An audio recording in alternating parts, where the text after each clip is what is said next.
Well, good, good, good. So we talked about a natural. Maybe you kind of put yourself something like, yeah, not fully me, but some things are there. And then, no, I struggle with those people. Oh, yeah, that's fully like me. Now, let's talk about the second one, which is a creative. And these are guys who are about future ideas, about innovation, and about organizational integrity. They're always thinking about how things could look like. This could be better. We can change this. We can, and they're always looking. They want to be innovative. They want to come up with this idea that nobody else has ever thought of. But also, they're keen on organizational integrity. If you say we take care of our people, they actually want to make sure that you do that, not that you say it and then you don't do it. And I keep telling some people, if you give a creative the work of coming up with organizational values, they might probably take forever coming up, because for them, they don't just want to have things on the wall, but for them, those things on the wall should be things we can live them out. And that's really what a creative is always thinking. So let's describe a creative a little bit.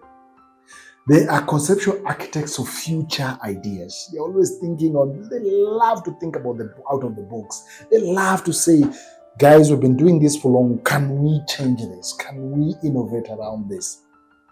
They always function as an early warning radar sign. And they're always like, hey, the way we keep doing this, we're going to get ourselves into trouble. Or they go like, yeah, it's a great opportunity here. They always tend to see opportunities before others see it. Or they always tend to think there's danger coming. They're never satisfied with the status quo. For them, they like questioning the status quo. They always believe that things can always get better, that we can always do things better. Now, of course, everybody wants to think of themselves that way, but for a creative, this is at another level. Their desire to question the status quo is at another level. They always, when the vision is compelling for them, the word can't is not on their vocabulary. When it's compelling, they want to go for it. They feel like, no, we can innovate, we can figure it out. We don't say we can do it. No, we can figure it out. We can come up with another way of doing it. They often struggle with the fact that people never really fully understand their ideas. So every creative remembers a point when they were in a meeting and they said something. They were like, huh? And then everybody moved on. And then 2 weeks later, someone said exactly what they said. And they're like, yeah. But they're like, but I said that 2 weeks ago. And the guys are like, no, what you said is not this one. You said something else. And so every creative always struggle with it. And people never understand them. They have a strong social conscience and desire for personal and organizational integrity, that my values, my beliefs should be in tandem with how I live my life, and my organizational values should be in line with how we treat people in our organization. Being internal perfectionist, they can often fail to celebrate. Because they're internal perfectionists, they can always fail to celebrate the 90% and focus on the 10% that didn't work. I remember once being at an event, and this decoration person had done a marvelous job to make the place look beautiful. But then there's something they had hung somewhere. And so this thing was bent a little bit. So the whole event, their eyes were fixed on that thing that nobody in the meeting was looking at. But for them, their eye was stuck there and they are wondering.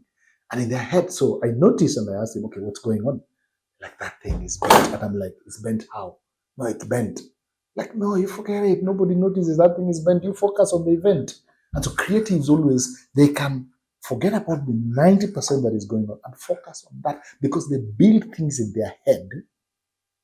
And now, matching what they have in their head and what's on the ground sometimes is what is always the challenge. And so if someone was given 20 minutes to speak and they spoke for 25 minutes, the 5 minutes might sweat a creative. Like, why did they go? Why did they spill over? They're supposed to stop at this. Why did they spill over? And that just when everybody's celebrating how the person spoke so well, said good things, a creative is wondering, why did they spill? Because of their perfectionist tendency. There are very few of creatives. They're only 9% of the population. For creative, remember, it's future ideas, innovation, and organizational integrity. Creatives can struggle to communicate effectively. They have a lot of ideas in their head and they're sorting out how to bring it out.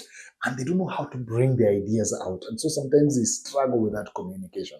They're not the best communicators. And they have a idealistic perfectionist tendencies, as I've just described. But creatives always struggle to communicate what they are thinking. And because of their perfectionist tendency, they don't know how to really package so that you can really see this thing they're seeing. Because sometimes they lack words to describe it very well. So don't judge a creative by what they say first. For example, you could be in a meeting and a creative says, no, we should stop that project. Please don't go ahead and stop that project because that's probably not what they mean. Just interrogate further. Help them communicate. So, so what do you mean we should stop that project? I'm just thinking maybe if we can change this and change this and change this, maybe. So you didn't mean no, I didn't mean we stop it. I was just thinking of how to really change, make this still work. And so it's you need to be very careful and also let the creatives know that it's okay to be wrong sometimes. So if maybe what I've described speaks to you, speaks to who you are, it spoke to you and you're like, yeah, that describes me. Or maybe nah, those people confuse me. Sometimes I don't understand it. Because again, it's one thought. A creative, the guys you call them, hey, come help me sort this thing out. They're telling you about this, then their mind shift on something, and then their mind shift on something, and then you lose them, and you're like, huh? Are you still talking about this thing? Or you're talking because they have all these ideas and they keep going off, and they can go off. And you find they are giving you 5 solutions when all you needed is one solution. They've already given you like 5 solutions, and you're confused. You are now, so where do we start? And sometimes even them, they're like, I don't know, maybe we can try this again. And they're giving you another solution. So if you struggle with those guys, again, rate yourself and see. Now, guardian. For guardians, these are very solid, grounded people. They love due diligence. They are very, for them, resources is very key to them. Efficient systems and processes have you followed the procedure? Have you done what you're supposed to do? You said you come at 8. Why are you not here yet? Guardians are the ones that people say we are leaving at 8. At 8, you will leave. Because the day before that, what they did, they asked everybody, guys, we've agreed we're leaving at 8. Is everybody okay with that? Say yes. Will everybody be here at 8? Yes. So they'll now put the systems for 8. And when it is 8, they will leave and you'll be left behind. That's a guardian for you. Like, no, naturally, no, they come from far. They train in their place. The guardian is thinking, no, everybody trained for everybody. Yeah, rain is something that happens. Why do we waste time for someone who did not plan themselves well? A guardian is thinking that way. Guardians have a relentless commitment to ask the difficult questions. And they're the ones who make you feel like you're being interrogated. Like, hey, are you looking for errors, for mistakes in what I did? They always seek to honor the past as teams try to look into the future. A guardian will be like, guys, this far we've come. There are people who laid their life. There are people who went extra mile to do this. Guys, we can't just ignore. We can't just ignore and move on. No, there are people who made sacrifices for us to be here. So we can't, as much as we want to change things, no. And that's why guardians and creatives might not sometimes, and even connectors, you'll see that. Guardians, creatives, and connectors might always not be very excited about each other. Because guardians are always honoring the past. They accept a personal commitment to deliver projects and budgets to the T. They want to deliver projects on time and on budget. And for a guardian, if it is accounting for resources, you have to account for every shilling, everything. If they gave you 200 shillings to go use, you have to account for everything. And that makes them happy. They have ability to detach themselves from decision making and from personal sentiments. Their decision making from personal sentiments. So they're like, okay, this is decision making. It's not personal. You're just deciding on this. It's not personal. I like you. You're my good friend, but we're deciding. We have to decide. We have to fire you. You're my good friend, but we have to fire you. It's very easy for a guardian to make that decision. To some people, that will be a nightmare. To a guardian, if they've been doing something, maybe for example, supporting you financially, and the time comes for them that they cannot support you anymore, you just say, sorry, I can support you, and that's fine. They will not try to, like, yeah, you see, let me find another way to help. No. It's clear, they can help you, and that's fine. Or some people, maybe they'll try to, okay, let me find someone else who can help you. Let me do this. I know you still need my help. Maybe I reduce a little bit. Maybe let's take a break. Maybe when I get something, I will add you, whatever. But for a guardian, we're still friends, but this cannot work anymore. They're always thinking, is it worth the risk? Is it worth the risk to invest in this? Are we wasting another money? Are we wasting another time? Are we wasting our resources to invest in this? And they'd rather do a pilot before they actually do the full thing. They'd rather do a pilot. They respect and value logic, order, and system, and a repeatable process. If it's been working, it's logical. It makes sense. So they're thinking sense. This makes sense.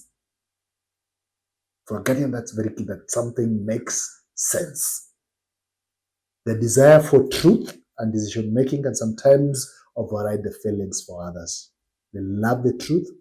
The desire for right decisions can sometimes make them think they don't care about you. And I just talked a little bit about that. So sometimes they come out so rough, like they don't care about you, but for them, it's the process, the procedure, the commitments are kept. Very professional. They come out as very professional. They're 30% of the world population. You cannot ignore these guys. Due diligence, resources, and efficient systems and processes. Guardians are risk averse. They can sometimes look like they are negative. They can bring excessive critique. They're like, are you sure you don't like this? Sometimes they can look like because they want to analyze and look at everything and ask questions and make sure everything is being done properly. And sometimes you're like, hey, you're too much. Come on, loosen up, get some break. You need to welcome their challenge, critic, their challenging critic and commitment to due diligence, because they really love that.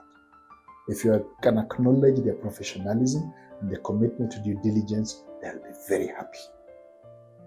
So that's a guardian for you. And maybe you listened and you're like, yeah, I think so. Yeah, I think so. I think I can be. I think I am. Not I can be, but I think I am. I think I tend to portray those tendencies always. I tend to be excited, and most guardians make good accountants. Most guardians make good quality control people. Most guardians make, because it comes to them naturally. If you put a creative to be a quality control, you might have some problems. Because every now and then they'll be thinking of how can we change this? How can we change this? How can we change this? How can we change this? Even if they become your accountant, sometimes you might be like, you keep getting creative on how you design these spreadsheets. Is the information in them correct, really? I don't know. I'm just saying. So, if this is you, describes you, or this is your preferred way of approaching issues as a guardian, kindly rate yourself 1 to 10, where 10 is that is perfectly me, or 1 is, yeah, I struggle with those people. Sometimes I see those tendencies, but really it's not my preferred way of doing stuff. Thank you very much. Kindly subscribe, kindly share with friends whom you feel might find this valuable. Thank you very much.